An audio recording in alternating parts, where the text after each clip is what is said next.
Hello and welcome. Today I'm going to show you how to remove the bobbin case from a Janome top loading bobbin machine. And this particular machine is the Janome MyStyle 22. So any of the MyStyle series, there's quite a few Janome machines of this age with the drop-in style bobbin.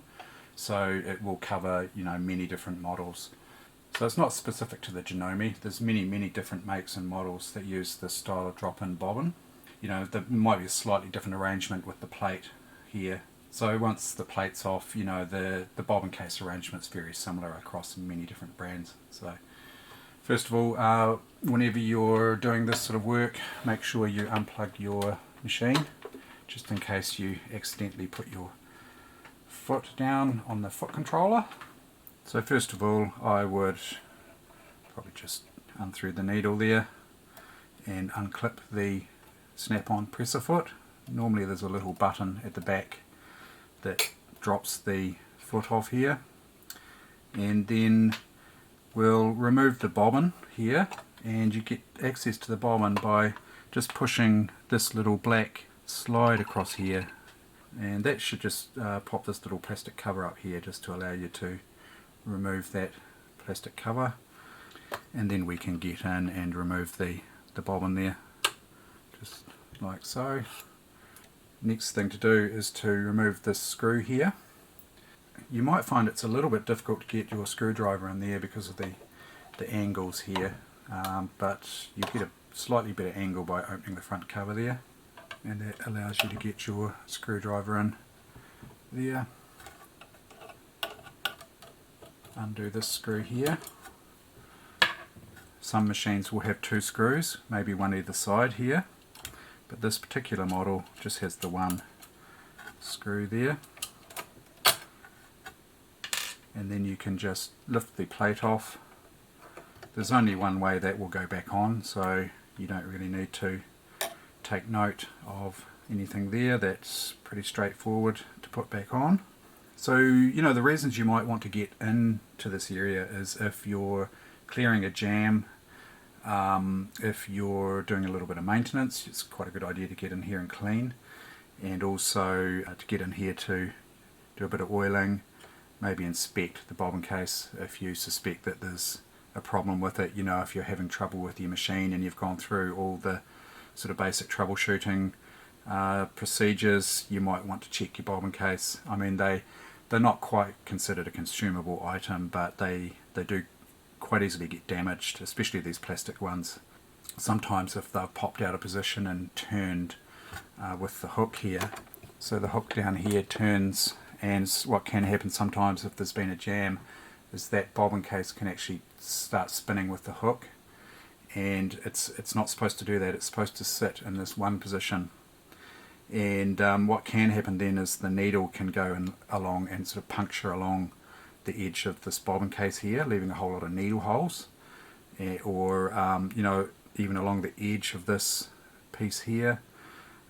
So that could damage the bobbin case, in which case, I mean, you can get your fingernail along. If it's damaged, you can sort of try and clean up those damaged areas, but if it's too far gone, the bobbin case would need replacing, and they're pretty easy to get, the plastic bobbin cases for these. Just make sure the needle's up there, and you just literally lift the bobbin case out, get your finger in there and lift it out towards you. You might notice quite a bit of lint and dust building up in this bobbin case. Just get your brush and give it a good clean. So basically just get rid of any lint or little rogue strands of thread or anything like that. You really just want to make sure that's clean. And once you've got that out, you can get in under here and give this area a good clean. So give it a good wipe out with your brush. You might as well take the opportunity to clean in between the feed dog teeth here. So if we have another close look here, lint and dust and whatnot compacts down into these little grooves in the feed dogs here. So it's quite a good idea just to get like a pair of tweezers or something just to clean the lint out from under there. What can happen if there's too much lint compressed, it turns into almost like a little compressed piece of felt that sits in these gaps here. If that happens, it can stop the feed dog from coming up far enough to feed the fabric, so you want to make sure that that's really clean. Just clean this whole area really. Now what I have seen when a machine's come in for service is I've seen that there's a little felt pad in the center here. We'll get a closer look at that. So in the center here of the hook you'll see a little felt pad. Now when you're cleaning, make sure you don't remove that little felt pad. That's there for lubrication. So when you're in here, it actually also pays to, just get a little bit of oil onto that area there. You'll also notice here that there's a magnet. This is a magnet, this round piece here, and that can actually pop out. Just be careful of that, because you don't really want to lose that. That magnet's actually responsible for sort of holding down this bobbin case in position. The other thing that can happen there is if the machine's broken a needle and the tip of the needle's fallen down into here, you can sometimes find tips of needles stuck to this magnet here, or pins, pins and all sorts of foreign matter. If it's metal, it's going to stick to that magnet, so make sure that's clean. And then once you've cleaned up there, it's time to put the bobbin case back in. So you'll notice there that the bobbin case has got this little cutout area here. There's your tensioner screw there, lower tension screw. And also note this little nub. That's quite important when repositioning the machine. While you're in this area, it also pays to check this little spring here. I've seen that get bent out of position. Sometimes the spring is actually lying over top of this piece here, whereas it should be sort of tucked in underneath. Just make sure that that sort of springs freely there and clean around this area. Now with the bobbin case, that little cutout area here goes to the rear of the machine. So you've got the bobbin tension adjustment screw faces towards you, and then you just slip the bobbin case in like that. And on this particular model there's a couple of little arrows here, so one on this metal piece here and one on the bobbin case itself. These two arrows should line up. Some machines have a little arrow and a white dot over this side here, just to sort of help you with positioning of this here. But the key point to positioning the bobbin case is that little nub there that I showed you before. Here's the little nub here on the bobbin case, and that's the little spring there. The nub should come up against this spring here, and when the machine is turning over, the bobbin case won't turn any further than that. So if I turn the machine, you'll see the hook coming around like that,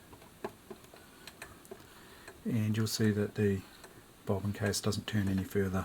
It's locked in position.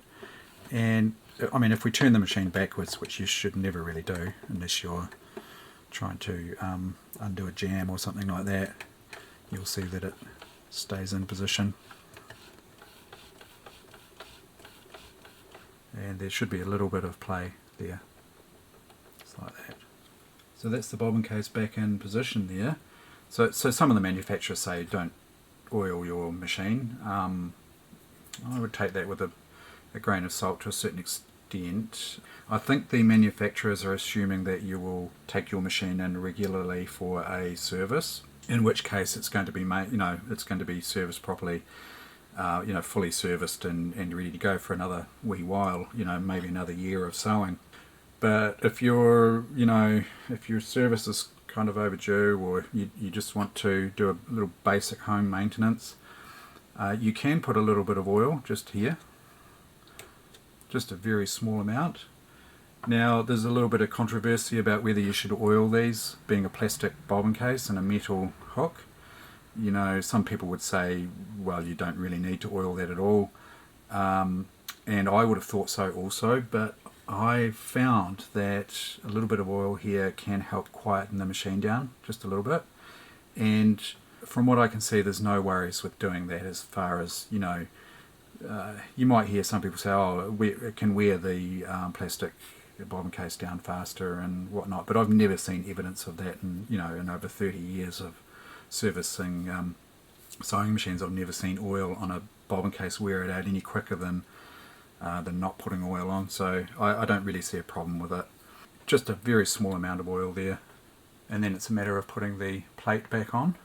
Now you'll notice a hole here, so that little post there lines up with this hole here, and there's another one on this side, a little post here lines up with this hole, and then obviously, you know, your screw hole is going to be lined up then. So you just sit the plate back on, and as I say, different types of machine will have a different mounting system for the plate here.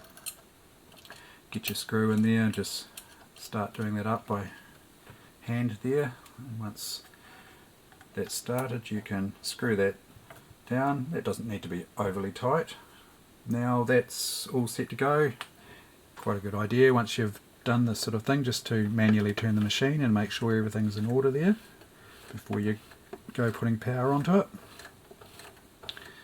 And then it's just a matter of, you know, installing your bobbin as you normally would in a machine like this. And plate back on like so. Thread the needle there, pick up the thread,